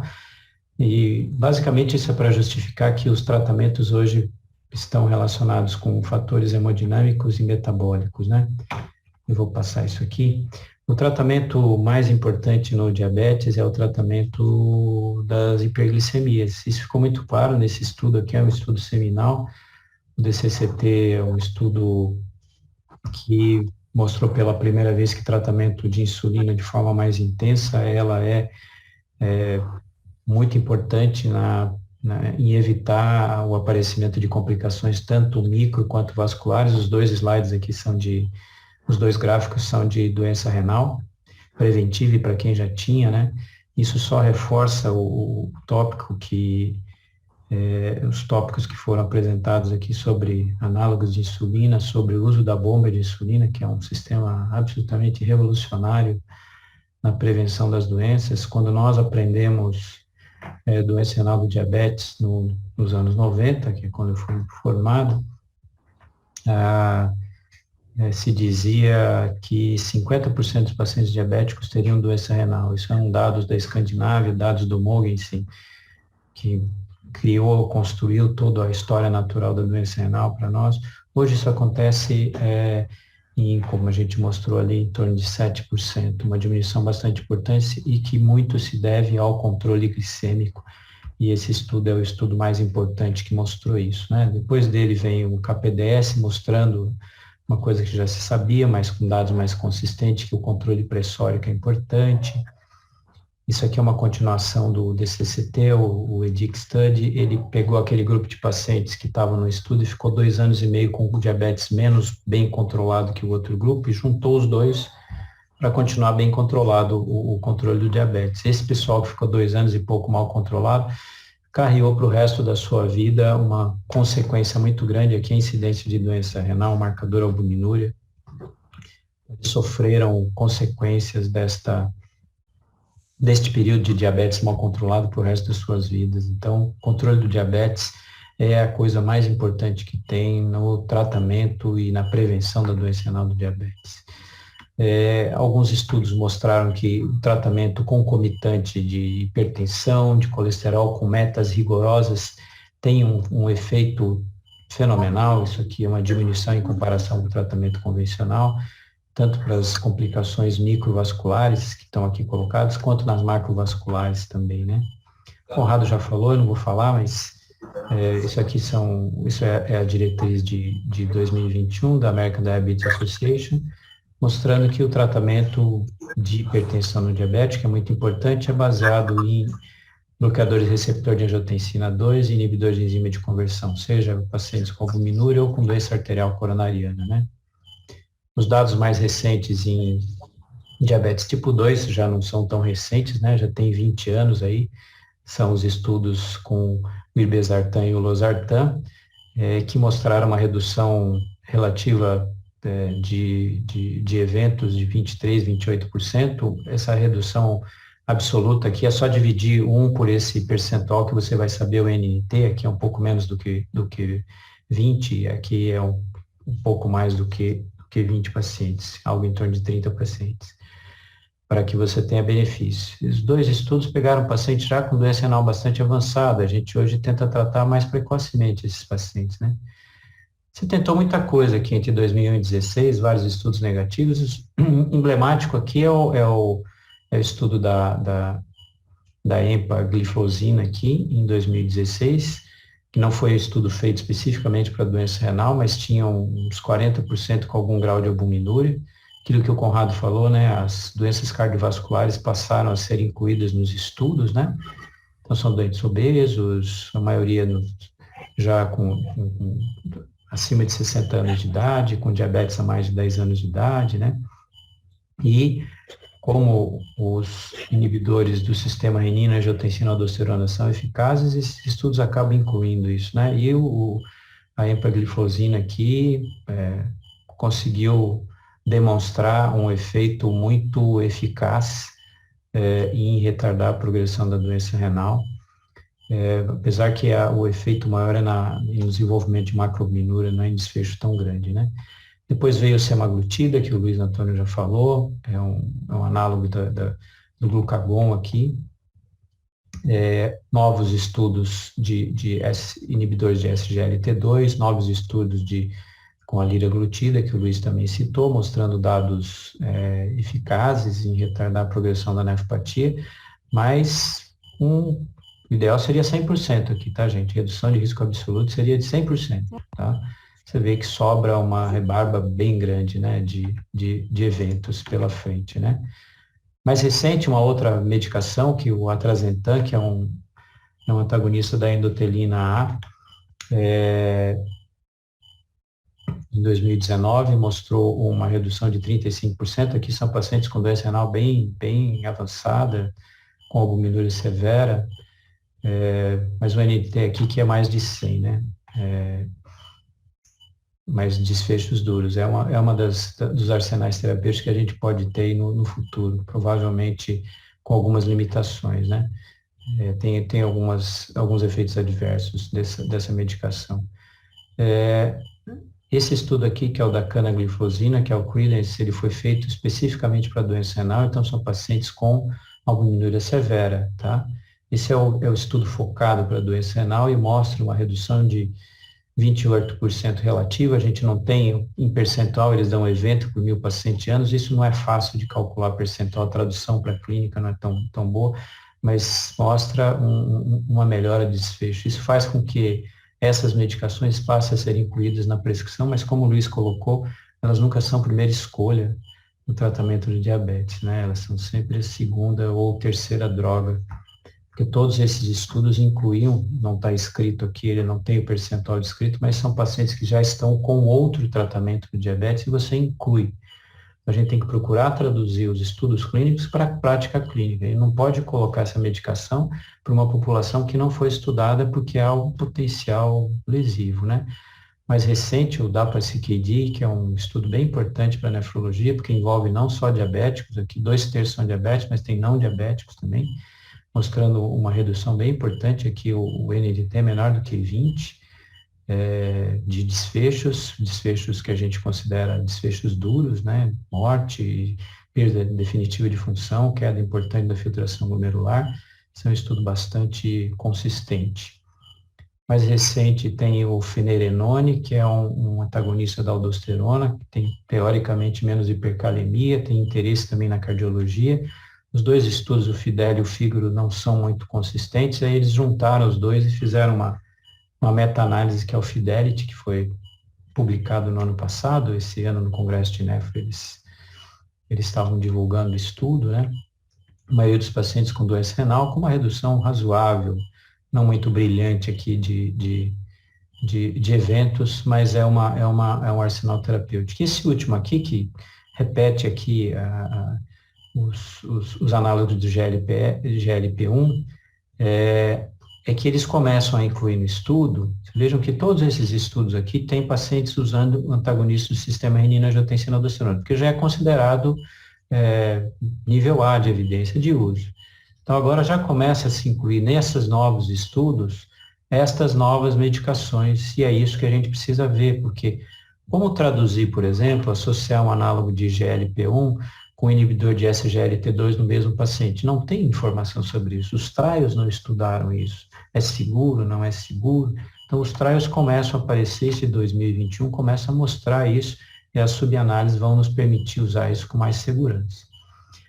De objetivo que a gente tem na recomendação da American Diabetes Association é usar inibidores de SGLT2 em pacientes que têm albuminúria severa, acima de 300 miligramas por grama. Usar em pacientes que não têm albuminúria só nas indicações que o Conrado colocou, cardiológicas, propriamente dito. Para a doença renal, ela não é uma medicação preventiva como um mecanismo de ação primária, passa a ser preventiva pelo controle glicêmico, se ele contribuir para isso, né? Entre 30 e 300, a indicação não é considerada de nível máximo de evidência, mas você pode usar se fizer parte do arsenal terapêutico do diabetes, né? A gente precisa lembrar que, na verdade, o mais eficaz, gente, é a prevenção, né? Depois que o paciente tem diabetes, aqui está o grande pacote de controle do paciente, né? O controle glicêmico, controle pressórico, com coisas que nós temos disponíveis hoje na rede pública, né? O programa ainda vivo, né? Da farmácia popular, sabe Deus até quando, que fornece medicações básicas, a gente consegue tratar a grande maioria dos pacientes com eficácia e capacidade de prevenir complicações associadas ao diabetes, né? Uma boa parcela dos pacientes vão precisar, que já tem doença renal, dos inibidores do sistema renina-angiotensina-aldosterona e da SGLT2, e como o Conrado falou, uma pequena parcela aí de pacientes com antiagregante plaquetário. Eu queria 2 minutos para falar para vocês de alguns dados. Isso aqui eu apresentei no congresso em 2018, uma revisão que pediram para a gente, departamento da SBN, os efeitos adversos da inibidor de SGLT2 nos estudos clínicos, né? Não são resultados com estatística significativa, porque os estudos não foram desenhados para isso, né? O estudo não é desenhado para buscar uma diferença de efeito colateral. Quando nós traduzimos para a prática clínica, é que a gente tem que procurar observar isso. Então, a gente tem que estar atento a isso, né? Claro, hipoglicemia, são medicamentos que perdem glicose na urina, câncer de bexiga, por aumento da exposição osmótica de produtos de degradação da glicose na bexiga, infecção urinária, que é frequente, os endócrinos que usam isso com muita frequência veem isso. Nos trials, as infecções micóticas são bem importantes, muitas mulheres deixam de usar por conta disso. Um estudo mostrou amputação e fratura, a canaglifosina, agora eles querem apagar isso, dizendo que nos outros não apareceu, mas eu vou mostrar para vocês que há uma razão para isso. Reações cutâneas, alérgicas, cetoacidose, que é o que limita o uso no diabetes tipo 1, né? Uma medicação que parece ser interessante, mas há alguns casos de cetoacidose euglicêmica com complicações. É um diurético, tem que lembrar que é um diurético, então faz hipovolemia, né? Então cuidado em pacientes que têm outras medicações que têm potencial de fazer hipovolemia, outro diurético que você está usando, cuidado com dose alta, né? Fazem pequena elevação de potássio e magnésio na média, mas em alguns pode ser relevante. E eles elevam o fosfato sérico. Isso aqui tem a ver com o mecanismo de ação, né? O transportador de glicose que é bloqueado transporta glicose e esse sódio, né? Então, os outros transportadores de sódio vão ser superativados. E tem um transportador que é de sódio fosfato, tá? Então, você vai reabsorver fosfato porque você bloqueou o transportador de sódio. Lembrar que na fisiologia nossa, a prioridade é a reabsorção de sódio, né? Em pacientes que têm doença renal, com a filtração abaixo de 60, dê uma olhada aqui nesses valores, né? Hipercalemia vocês vão ver 2 vezes mais frequente do que pacientes em geral, especialmente se eles já estiverem usando inibidor de cisteamina, angiotensina, aldosterona ou poupador de potássio. Hipernatremia, que é uma coisa que habitualmente a gente não costuma ver nos pacientes ambulatoriais, mas 5% é bastante, né? Elevação não crítica de magnésio, pode ter alguma repercussão, algum grau de acidose metabólica, veja que aqui não é uma acidose metabólica leve, abaixo de 6 miliequivalente por litro, mais do que 2 vezes mais frequente, o fosfato mais do que 5 vezes mais frequente e o cálcio também mais do que 5 vezes. Por que isso, né?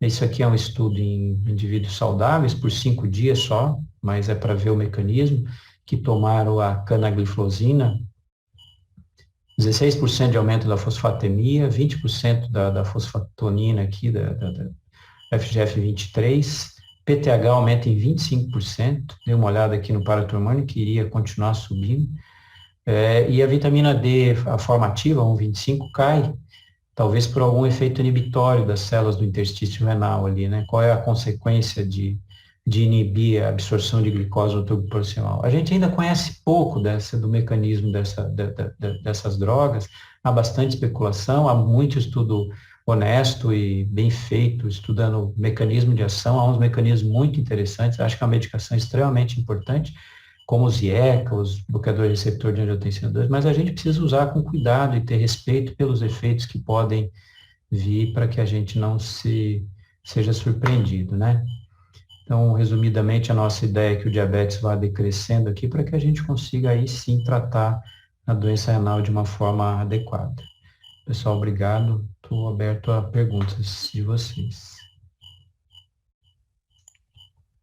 Obrigada, doutor Anderson, obrigada por ter aceito o convite.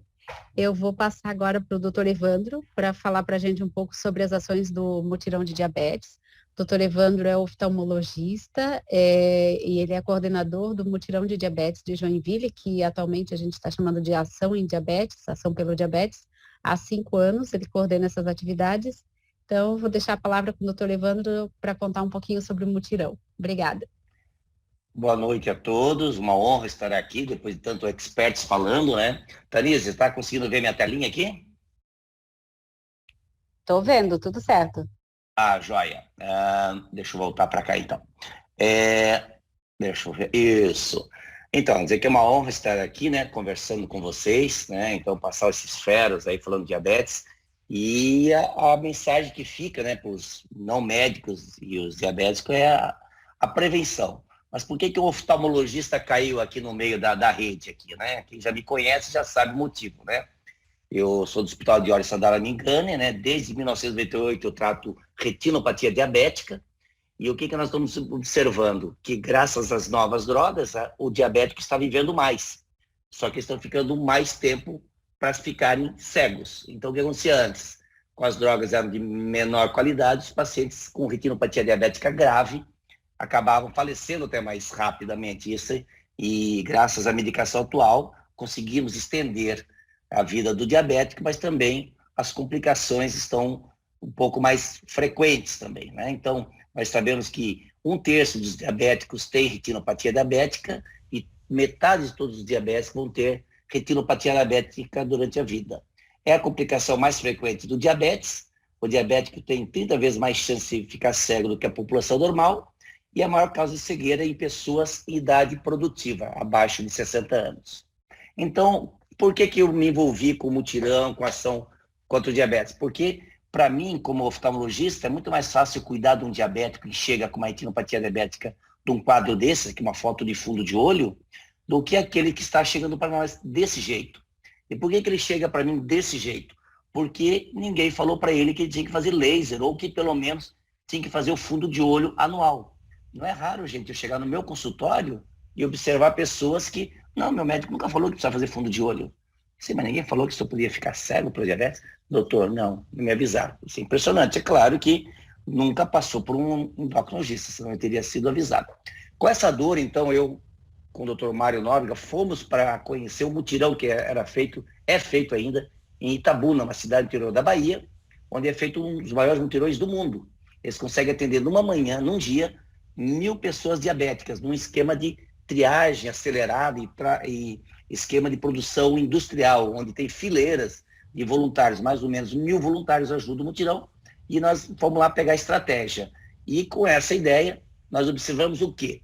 Que a retinopatia diabética é um biomarcador para saber qual vai ser o desígnio desse diabético. Nós aqui que somos médicos sabemos que se a pessoa não tem retinopatia diabética, muito provavelmente ele não vai ter a tendência a ter a nefropatia, a amputação, o AVC. Né? Então, se ele está sem a retinopatia diabética, ele está numa fase ainda privilegiada, onde ele pode ainda evitar as complicações. Então, a triagem com fundo de olho é um biomarcador fundamental para ajudar os esquemas da saúde pública poder direcionar. Opa, esse é o paciente que tem uma retinopatia diabética mais grave, esse precisa ser direcionado com urgência para o sistema público para ser tratado com emergência. Ou esse não tem retinopatia diabética, pode aguardar mais um pouco em detrimento dos que têm mais emergência. Por exemplo, a pessoa que tem uma retinopatia proliferativa tem 50% de chance de já ter uma nefropatia. A pessoa que tem uma retinopatia leve tem 3 vezes mais de ter nefropatia do que os diabéticos que não têm a retinopatia. Então, com essa paixão que nós vimos lá em 2016, em Itabuna, nos preparamos para 2017 divulgar aqui em Joinville e começamos a trabalhar com várias pessoas. Muitos aqui estão aqui na sala, né? Tanise, doutora Keiko estão aqui. Nós nos organizamos para fazer o primeiro mutirão de diabetes. Isso foi em 2017. A gente conseguiu mobilizar muitas pessoas, muitas empresas, e todos foram, assim, motivados para conseguir fazer esse mutirão. Para fazer o mutirão e ter aquela linha de produção, nós tínhamos que fazer os treinamentos, que eram feitos sempre lá no Hospital de Olhos. A pessoa passava 1 hora lá para entender o que é o mutirão e o que precisa ser feito. Essa é a foto dos treinamentos, onde a pessoa ia lá fazer o treinamento, sabia o que tem que fazer e já recebia a camiseta do mutirão para ser localizado durante o processo. Então, com isso tudo, nós conseguimos fazer o mutirão de 2017, todos bastante motivados, atendemos 200 e poucas pessoas. Seguindo a mesma linha, ampliamos a capacidade para 2018, conseguimos fazer a caminhada azul pelo diabetes. Ali o doutor Luiz Antônio também participou bastante desse mutirão, tivemos muita gente que está aqui também, a Tanise participou de todos, o doutor Keiko de todos, então todos estavam envolvidos e conseguiu fazer um ótimo mutirão, mas mesmo assim sempre atingindo um objetivo menor. Nós sempre estávamos preparados para atender 500 pessoas e eram 250, 300 que chegavam lá. Veja só que linda essa foto, todos os voluntários aqui do mutirão. E preparados para isso, vamos para 2019. Seguimos a mesma linha, mesmo raciocínio, só multiplicamos e chegamos à conclusão que o mutirão nosso, a gente conseguiria atender 500 pessoas com diabetes e mais 500 pessoas que são familiares, que não são diabéticos, que estarão no local. Nós temos uma capacidade de atender 1.000 pessoas numa manhã, das 8 da manhã até meio-dia, fazendo exame de glicemia, peso, altura, pressão arterial, pé diabético, fundoscopia e os casos mais delicados, nós conseguimos nos laboratórios os exames de hemoglobina glicada e creatinina, onde foi detectada a retinopatia. Aqui fotos do terceiro mutirão, todos também bastante motivados, nós temos até pessoas que veio nos ajudar, pessoas da mídia, que nem o Vili, fazer umas brincadeiras lá. E o mais bacana esse ano é que esse foi o ano assim, de maior sucesso, porque foi ali no centro de eventos.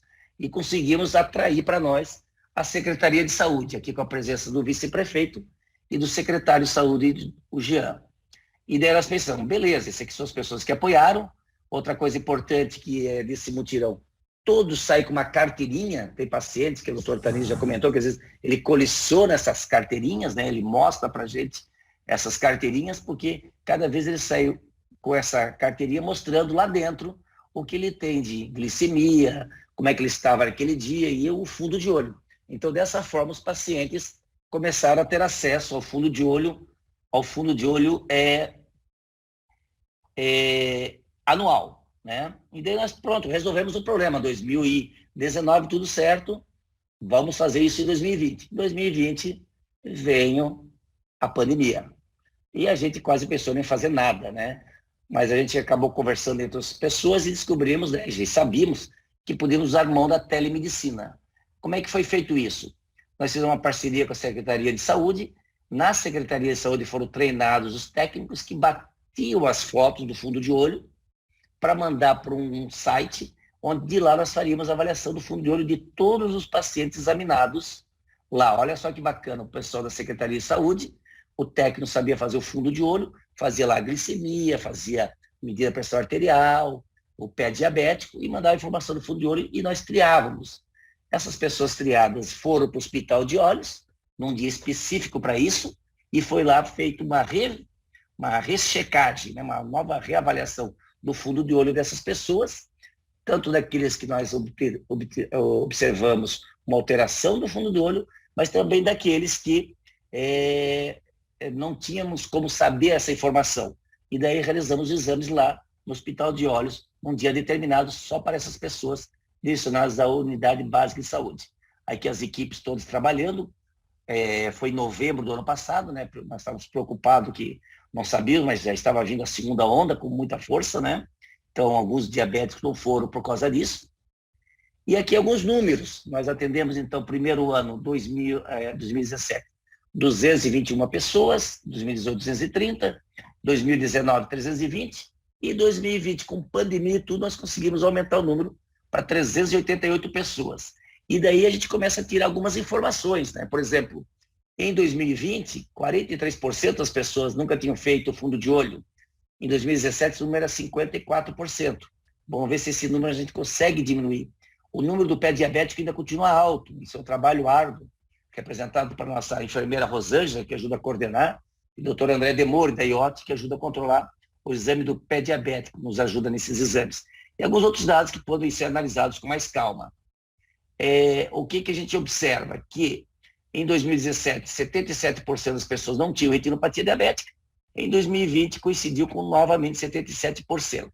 E o que é bacana, nós detectamos nesse grupo pessoas, que são aqueles últimos ali, 12 em 2017, 5, 9, 10, que são pessoas, gente, que se não fizessem a panfotocoagulação a laser, eles teriam 50% de chance de estar cego dentro de 2 anos. Isso é uma estatística mundial que todos nós sabemos, que nós que tratamos diabetes. Então, esse é o recado, né, gente? Divulgar o mês de novembro, diabetes azul, é para isso, né? Para a gente conscientizar a população. O grande mote da ação pelo diabetes, que era o mutirão do diabetes, é isso.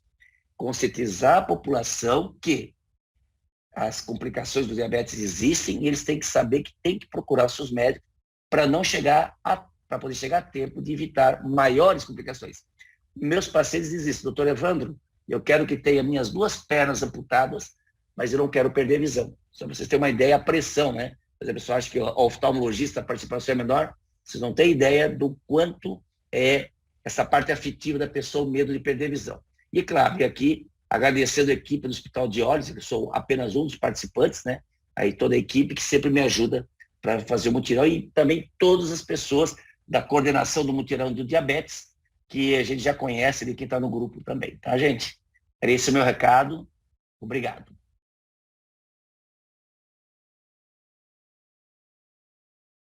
Oi, obrigada, finalzinho doutor aí, Evandro. tô cansada. Estou aqui, não, me enrolei aqui para ligar. Obrigada, doutor Evandro. Então, a gente está dentro do tempo previsto. Eu não vi nenhuma pergunta no chat. A gente tem 5 minutos para pergunta, porque a previsão é para a gente terminar 21h30, então a gente está dentro do tempo. Eu tinha falado que não ia abrir para pergunta, mas eu acho que a gente pode abrir para uma pergunta. Se não tiver ninguém inscrito, pode ser alguém da plateia. Se não tiver ninguém da plateia, pode ser alguém dos palestrantes. Vamos ver se alguém quer se expor. Acho que acaba ficando, o pessoal fica cansado, né? Fim de ano, 2 horas. Eu acho que está um tempo bom aqui eu vou falando das surpresas, então, que eu pedi para o pessoal ficar até o final, porque ia ter surpresa no final. Então, a primeira surpresa é um e-book da SBD, que eu mandei ali o link no chat. Ele é gratuito, online, e está disponível no site da SBD, diabetes.org.br. Tem vários e-books, eu coloquei ali, selecionei um sobre diabetes e Covid-19. A segunda surpresa é a questão do certificado, para quem solicitar, só para quem participou da aula. Não basta se inscrever, tem que pedir o certificado aqui, só para quem entrou realmente na aula. Pedindo certificado, daí vai receber o certificado por e-mail. E a terceira surpresa é que a aula está sendo gravada, ficou gravada, e aí ela vai ser disponibilizada para a gente assistir posteriormente. A aula vai ficar no site da SBD, o site direcionado do Novembro Diabetes Azul, que é o Diabetes Play, diabetesplay.com.br. Então, nesse site, eu até tinha colocado lá no início da conversa o site, né, o link para o site. Vai ser rodada essa aula amanhã às 19h30. Então, eu não falei antes porque senão a pessoa vou deixar para assistir depois. Então, deixa o pessoal participar aqui, mas vai rodar amanhã, então, no site da SBD e também no YouTube da SBD, Sociedade Brasileira de Diabetes. Vão rodar amanhã e aí vão ficar disponíveis para assistir posteriormente, para quem quiser. Eu acho que eu vou partindo para encerrar, já que nesse meio tempo ninguém pediu a palavra. Eu quero agradecer a todos, em especial ao Rubinho, que topou, todos que toparam, né? Assim, essa loucura, vamos. Então, todos os palestrantes, em especial ao Rubinho, que está aqui, que disse, não, nós vamos dar um jeito. Não encontrou o link do livro, eu vou colocar aqui de novo. Peraí, deixa eu colocar aqui. Alice, o Rubinho foi fantástico, uma paciência de Jó. Eu queria ter a paciência do Rubinho aí com a gente. Uhum. Foi fundamental. Deixa eu colocar aqui o link do livro. Para já passar aqui. Que às vezes a pessoa entrou Flávia, um pouquinho depois e aí não apareceu. Tá ali aparecendo de novo. Então, o Rubinho, eu falei, Rubinho, vamos fazer. Não, tá difícil, mas nós vamos dar um jeito. Então, obrigada por tudo. O Rubinho, ele é funcionário da assessoria de imprensa, que é contratada pelo CIMESC, Sindicato dos Médicos. O Rubinho e toda a equipe. Também pedi lá, vamos fazer o convite, muda isso, muda aquilo, vamos lá, vamos embora. Então, obrigada a todos os palestrantes, obrigada a Roche, que é patrocinadora desse evento, obrigada às entidades parceiras, que são a SJM, CIMESC, Unimed Joinville, SBD, e a todos os patrocinadores do Mutirão.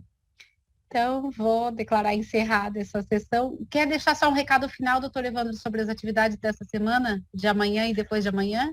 Sim, vai ter uma atividade bem importante, viu, o pessoal lá no Miller, né, organizado pela Daniela da Uninter, com grande apoio da Tanis, do pessoal todo. Então, no Miller, Shopping Miller, vai estar o pessoal lá divulgando, né, sobre as complicações do diabetes, das 10 da manhã até as 17 horas, né, Tanise? Quarta e quinta-feira, lá no Shopping Miller. Graças ao pessoal lá, dos apoiadores, conseguiram isso lá no Miller. E no sábado nós vamos fazer um grande mutirão lá no Hospital de Olhos. Atenderemos aproximadamente 200 pessoas gratuitamente para poder verificar o fundo de olho, tanto os que já foram triados no ODS, como também os que vão vir lá direto do posto de saúde, mas são só pessoas com hora marcada. Então, sábado vai ser correria lá para nós todos. Sim, é isso aí. Eu vi que alguém perguntou ali sobre o certificado. Certificado é para quem preencheu o Google Forms, mas é esse que foi no chat do evento de hoje, não aquele outro da inscrição. Eu vou postar ali de novo, se alguém de repente entrou depois, vou postar ali de novo no chat. Deixa eu só postar aqui, antes que vocês saiam, só um pouquinho. Cadê aqui o chat? Anderson, eu fiquei impressionado com a quantidade de drogas, né, de medicações, com esses super estudos multicêntricos aí, né? Fantástico, né? A oftalmo também está nesse embalo, também está com esse embalo de muitas drogas novas. Importante. Bem importante. Impressionado. Então, acho que é isso. Estamos bem dentro do horário, das 19h30 às 21h30, dentro do que a gente estava programado. Obrigado a todos. Declaro encerrado e que no ano que vem a gente faça mais um novo evento como esse. Obrigada a todos. Obrigada, boa noite. Boa noite. Boa noite a todos, boa noite, pessoal. Boa noite, Cassiana. Valeu, até mais.